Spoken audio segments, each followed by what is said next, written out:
Hello, everyone. Chad Frantzen. Welcome to the Kingdom Finance Show. I am so glad you're here. On the Kingdom Finance Show, we talk about what's going on in the economy and the markets and even in politics and how to apply biblical principles and values, conservative values, to managing your money for purpose and legacy. Hey, on today's show, we're going to talk about our thoughts, my opinions, on what's happened in the markets since the presidential election. And again, we're recording this in mid-November, shortly after the presidential election in the United States between the now president-elect Donald Trump and Kamala Harris, which President Trump won decisively. We're going to get into that here straight away. Before we get started, please like and subscribe to the show. It really helps us get the word out. And again, the goal here is we just want to educate you, empower you with thinking and wisdom on how to apply conservative values, a purpose-driven framework for investing, running your businesses in the current world that we live in, right? So, hey, let's jump in. Again, today we're just going to talk about the markets. I'm going to give you my opinions. Again, this show is for educational purposes only. If you want to connect on how to learn about, great information, I want to really discern and create a financial plan and investment strategy that meets our family's values, the purpose we want to have, how we want to talk about that to our kids, how we want to talk about that to the folks at our company or at our ministry. We would love to connect with you. And so the best way to do that, let me just go and put that out there here as we start the show this week, wealthbuilders.net/invest. And you can sign up. You can get whatever our current free download is. We have a lot of free resources for you that relate to financial planning in the markets and what we call pro values investing. But if you go to wealthbuilders.net/invest, you can also set up a complimentary call with myself and our team just to talk about your personal situation, and we'll be happy to direct you down the right path. All right, let's jump in. So again, we're recording this about a week and a half after the presidential election in the United States, and President Trump, the 45th president, will be the 47th president. And in fact, Trump won by one of the largest margins we've seen in recent memory, getting 312 electoral votes in just a decisive victory beyond the margin of error in the polls and also beyond the margin of fraud, to where there was really no doubt that the conservative voices spoke. Congress will also be controlled by the Republicans, both the House of Representatives and the Senate on that. And in fact, I was reading an interesting stat. I think it was even commented on 60 Minutes, which I don't normally watch. I think I was at a hotel or an airport and I saw 60 Minutes, but close to 90% of counties in the United States voted conservative. And in fact, I saw something on social media about AOC, who's a House of Representatives, very liberal, Democratic representative, extremely progressive and liberal in New York. And she was talking to some of her constituents after the Trump victory. And what she learned is that even people in her district who were hard AOC fans, they voted for AOC for House of Representatives. But they told her, they said, we voted for you, but we also voted for Trump because he's an outsider and he knows how to get things done. And you're an outsider and we believe you know how to get things done. We don't trust either political party. So the fact of the matter is middle America and even wealthier people, even celebrities and athletes who are not able to publicly endorse President Trump because it would damage their career, it would damage their earning power in professional sports and in Hollywood. They voted Trump too. And in fact, there's even stories coming out now about Joe Rogan, the great podcaster, like he's publicly said, hey, you guys wouldn't believe the number of celebrities who have come to me, since he endorsed Trump and said, "Thank you for taking a stand. We voted for Trump. We voted for, a more conservative, both values and just fiscal responsibility. We voted for Trump, but there's no way we can come out and say that publicly." So you never know what's coming out. But truly, what we can expect, there's a clear mandate for change, and we can expect a pro economy, pro business. I don't know if it's going to be the golden age, as some have said, but I think we're going to see the wind at our backs when we think about investing, when we think about starting small businesses. Many of you are looking at starting a new business. You're looking at selling, acquiring businesses. I think we're going to be in a very pro-business environment over the next 4 years, certainly for the next 2 years, while the Congress is controlled by the Republican side of the party. Now, I do think we're going to see some headwinds. We're going to see some headwinds relating around the federal deficit. So we've got to see, what can Elon Musk do and others to help address the growing deficit in the United States. That's a big problem. And also inflation is going to continue to be a headwind. We've got some data that's come out this week on CPI. Inflation's not going anywhere. And really the markets have ripped higher since the election across the stock market and crypto markets. And, money's moving out of gold, out of silver, out of bonds into riskier assets. But the main headwind now that the election has passed us is what's going to happen with interest rates. What's going to happen with the Federal Reserve, how they're going to implement interest rate policies. That's going to be the big one on that. So we'll talk a little bit more about that. Now, interestingly, not a day after the presidential election, Chairman Jerome Powell and the Federal Reserve Board of Governors voted to lower the federal interest rate another 25 basis points. They didn't make any changes in their language. And in fact, it really didn't make news, right? I mean, everyone was still just blown away by Trump's decisive victory across really all 50 states when you look at the polling and what actually happened in the voting.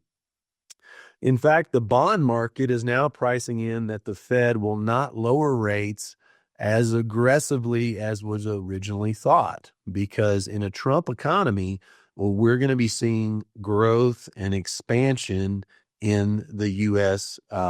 Economy, small business and consumer spending. Now, with the election now behind us, markets have continued to be enthusiastic.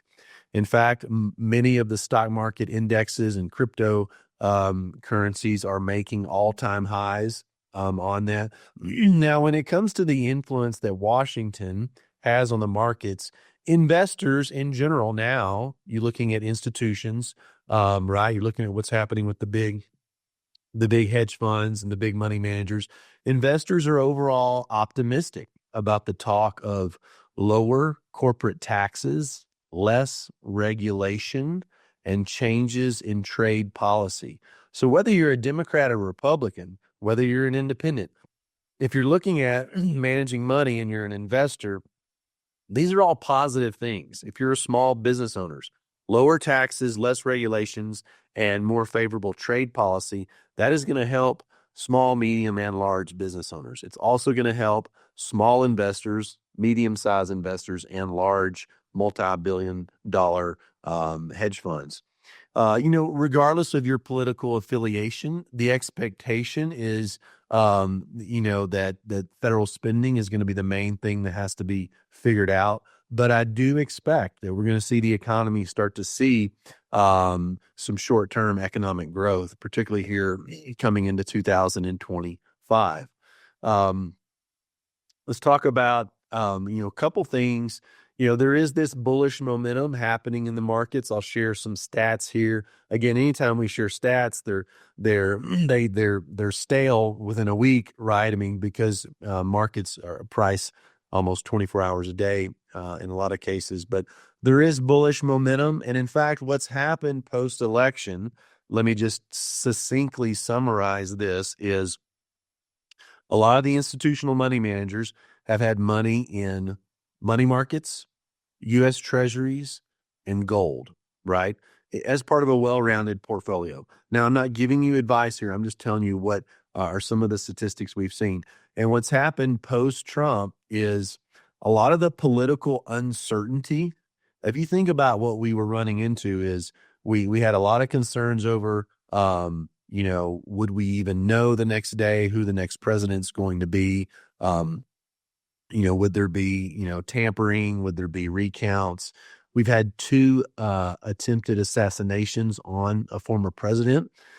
This year, we've had a candidate running for president who had obviously very advanced dementia, severe cognitive decline, and withdrew. And then we had a candidate, put in some another without being voted on. So a lot of dynamics here going into that. We also have two major wars going on with what's happening in Israel, what's happening in Russia and Ukraine on that, and the threat of more conflict with China on that. So a lot of the political uncertainty, contrary to what the media says, has actually been addressed because say what you will, but Trump, you can look at 2017 to 2020, his foreign policy.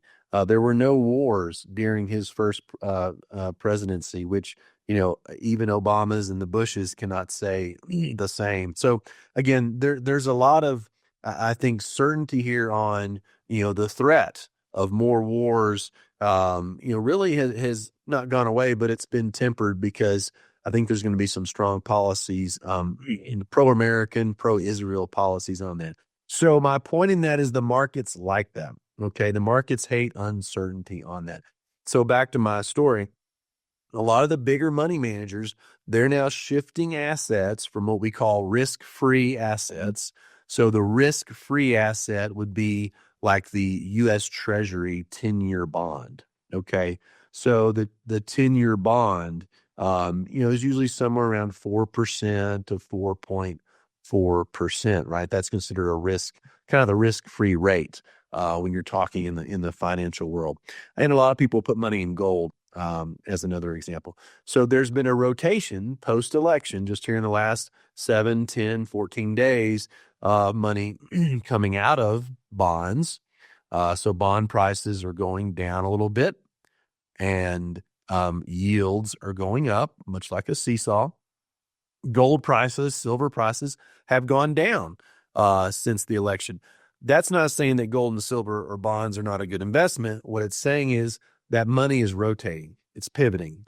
Big money managers are actually moving into risk assets. So stocks, technology stocks, large cap, small cap, international stocks, Bitcoin, things like that. So the theme right now is the trend has moved from being kind of a risk off environment to now risk is on, right? So that's the short-term trend. Now these things change. This is not like a set it and forget it type deal. But if you're looking at where the big money is moving, they're rotating money into risk assets, things like Bitcoin, things like technology stocks, growth, small cap, and some other names, the energy sector as well on that.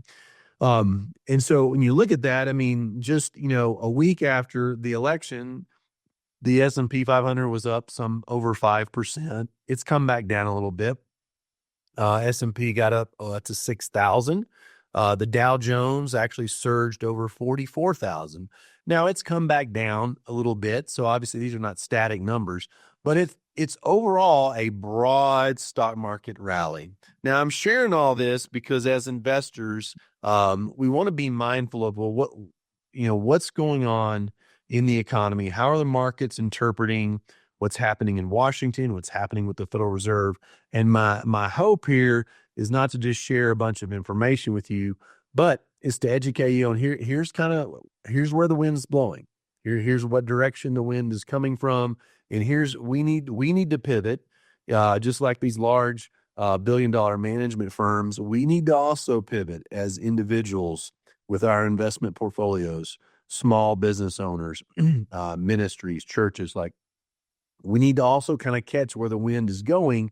And as we head into January, I want to encourage you, if you're not, evaluate your financial plan, your investment strategy, because you're going to want to really, prayerfully consider, seek wise counsel on making some very tactical adjustments, because the markets are shifting, right? The wind is shifting here in light of the election.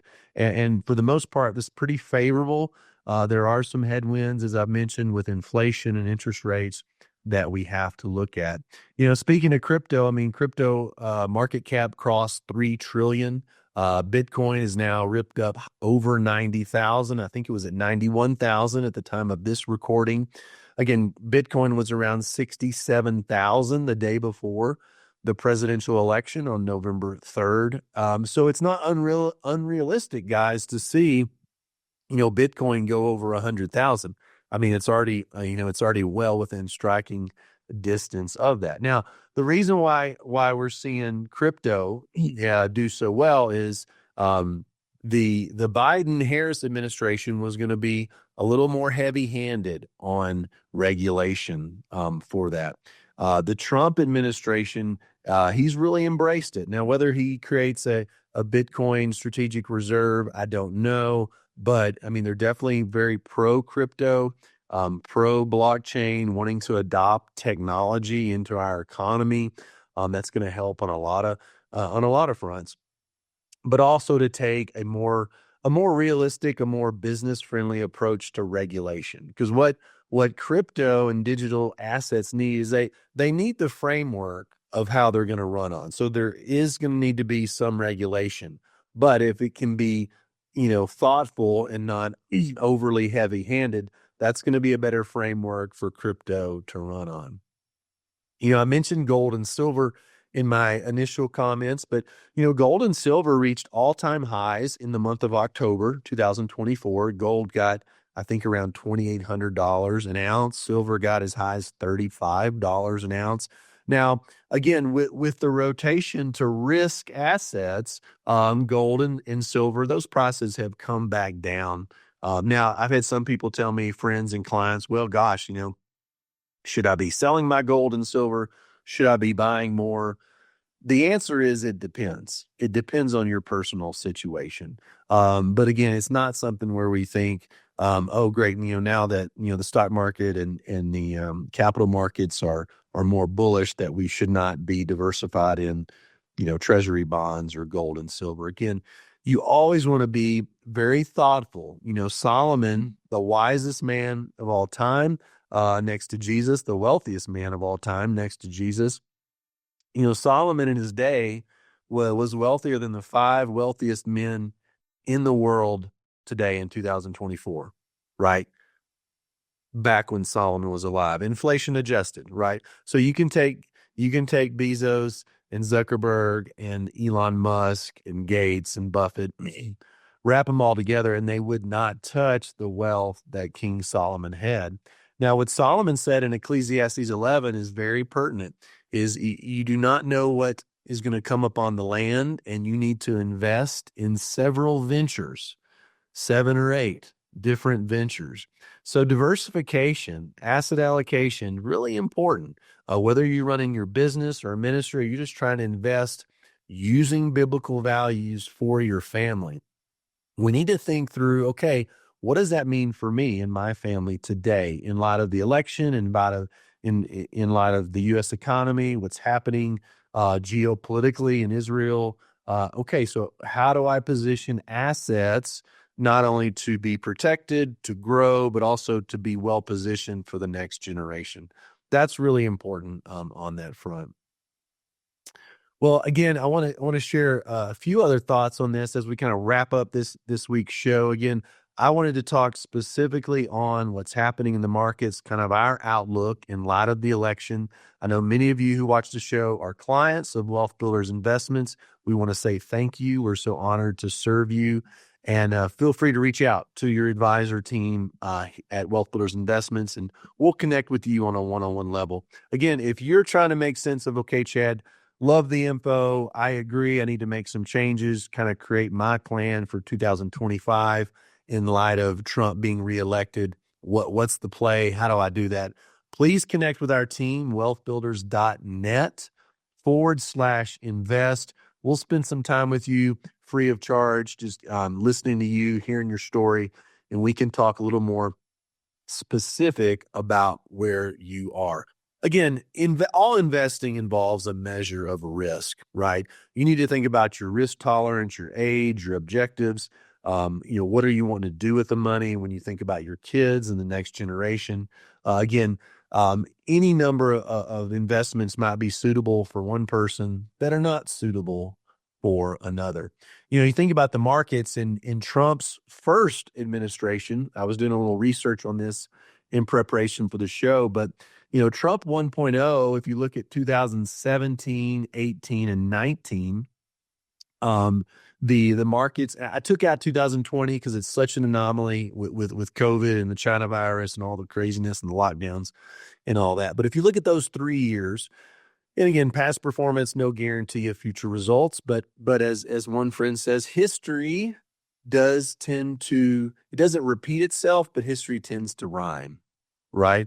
I love that. In 2017, the S&P 500 was up 19%. NASDAQ was up 28%. Following year, 2018, S&P was down about 6%. NASDAQ was down about 4%. The following year, 2019, and this is how markets tend to work. You have a good year, you have a down year, you have a good year. 2019, the S&P 500 was up 29%.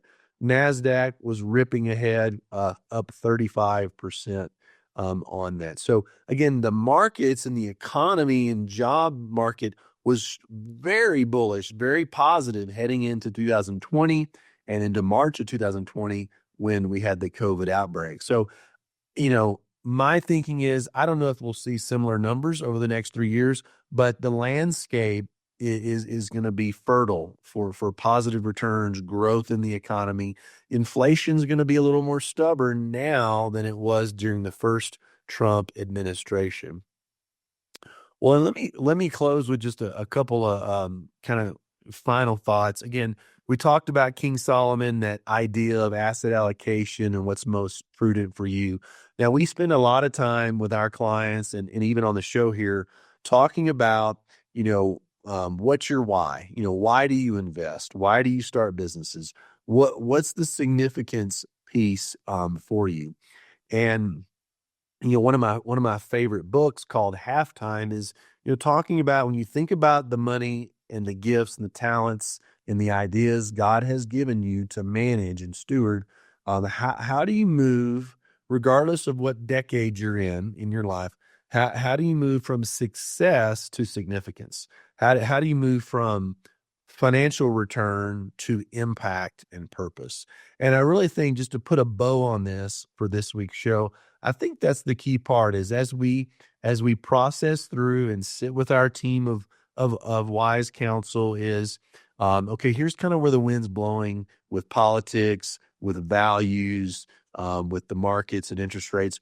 How do we then distill that into a custom, holistic plan for you that meets with your values, that meets with how you view success, connecting to significance on that? So that's really my encouragement. And at the end of the day, when we're thinking about stewardship and investing, we want to invest in companies and assets that operate in excellence, right? We want to invest in those type of opportunities.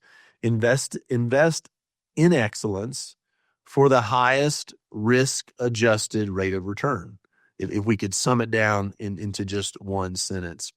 Well, I hope that's been helpful. I think there's going to be a lot more coming out with interest rates. Again, the bond market post-election, one final thought here, we're going to see more interest rate cuts from the Federal Reserve, but they're not going to cut as much as we had originally thought, because, if the economy is going to start, showing a little bit more growth on the top line, then the Fed will probably trim back how quickly it's going to lower rates.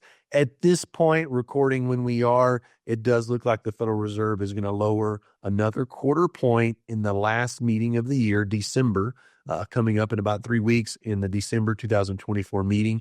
And currently with the bond market, the bond market is taking all the data and it's going ahead and projecting. The bond market's a great forward-looking indicator. Right now, the bond market is saying, 80% probability the Fed cuts again in December, with the likelihood of 2 interest rate cuts in 2025. Now, handicapping federal interest rate cuts is one of the hardest jobs in the world. It's just so fluid and dynamic. Again, stay tuned to that. That's going to definitely inform what's happening in the job market, what's happening with some of the policies you're going to see coming out of Washington, and how the real estate market, the bond market, crypto, and stock market, a lot of them are going to take some cues from the interest rate policy. So we'll do another show coming up in a few weeks as part of our year-end programming on what's happening with interest rates after the December meeting. With that being said, I want to thank you all for being a part of the Kingdom Finance Show today. And again, the goal here is, let's take this information and let's prayerfully consider how do we make wise adjustments? How do we pivot correctly as we head into 2025? Again, with the new administration, there's going to be a lot of things that are going to be different in the economy, in the business world, finance world, and there's things that we want to make sure that we have our eye on. And there's going to be certain asset classes that we don't necessarily want to be as committed to as before. Hey, with that, thanks so much for being here on the Kingdom Finance Show. We appreciate your commitment to applying your values to your money for a kingdom purpose, and we'll see you next time. Thank you so much for joining me today on the Kingdom Finance Show. If you enjoyed this podcast, please subscribe and leave us a review. It really helps to get the word out. For more resources on becoming a kingdom investor and to connect with us directly, visit our website at wealthbuilders.net. That's wealthbuilders.net. We'll see you next time on the Kingdom Finance Show. Content provided is for educational purposes only. We encourage you to seek personalized investment advice from your financial professional. For all tax and legal advice, please consult your CPA or attorney. Investment advisory services are offered through Authentic Counsel, a registered investment advisor. Securities are offered through Cabin Securities, a registered broker-dealer. The content of this podcast does not constitute an offer of securities. Offerings can only be made through an offering memorandum, and you should carefully examine risk factors and other information contained in the memorandum.